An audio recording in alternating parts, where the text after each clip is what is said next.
Hey everyone, and welcome to SuccessWithChris.com. I'm your host, Chris O'Neill, on the internet's most successful blog. Today I'm going to talk to you about a topic which I'm going to call two ears and one mouth. You see, a characteristic that I've noticed with successful people is that they have two ears and one mouth. And it seems kind of funny because guess what? Everybody else I've ever met has had two ears and one mouth. Exactly two ears and one mouth.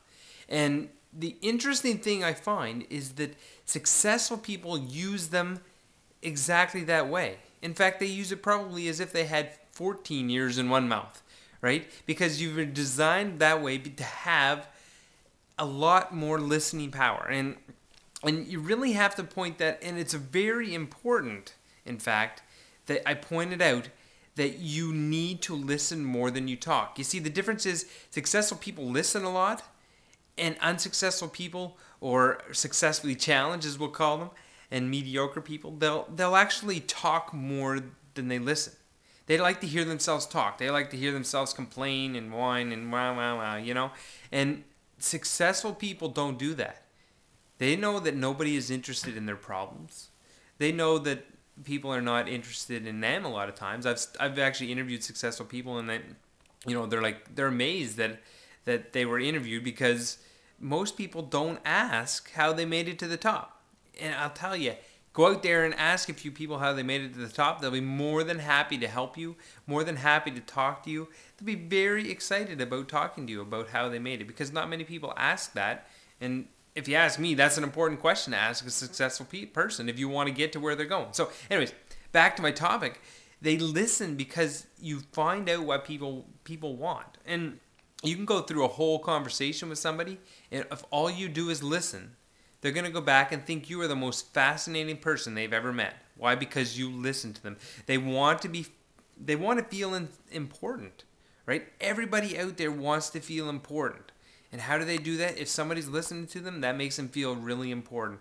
And, you know, it goes back to a couple little things, and influence. You really want people to find you fascinating if you want to influence people, and I'll talk about influence on another day. But if I'll just kind of ask you the question is, if you could influence people, your boss, your children, your spouse, your family, your customers, your employees, if you could influence them on a more positive level, don't you think your lifestyle would be a little bit different?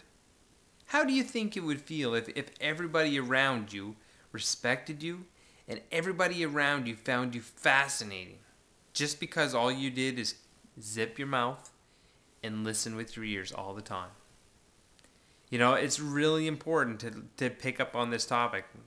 A little quote I heard from, I think it was said by Mary Kay, founder of Mary Kay, is that she said, you know, pretend everybody is walking around with a sign around their neck saying, "Make me feel important," and you'll succeed in sales and in life. And that's where you want to succeed, right? Sales and life, because everything is being sold one way or another. Whether you're selling to your kids that this is a great idea, whether you're selling to your spouse that you know, you guys should be happy or do certain things, right? So you want everybody's selling, right?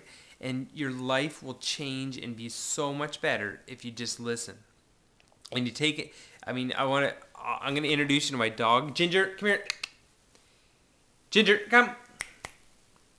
Anyway, so she wants to, you know, people really like dogs because they listen all the time.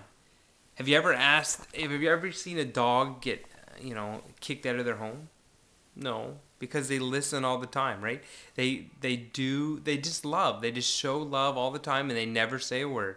They just give out love, give out love, give out love. They make people feel important. You come home and your dog's wagging its tail, right? And all happy to see you. You go home and you leave and she's sad, right? And you go out and you play and she's very happy just listening to you all the time. Ginger, come on. Come on. Come on, Ginger. She's not coming. She's sleeping. It's pretty late at night. Oh. Here she comes. Slowly. She's like, "What did you wake me up for?" Come here, Ginger. Come on. This is my dog, Ginger. Yeah, see? She's excited. She doesn't care. All she's doing is she's just happy to see me, and she doesn't need to listen at all. She's just happy all the time. This is Chris O'Neill, and I wish you the very best of success. Remember to leave some comments below, and we'll talk to you again tomorrow. Have a great day.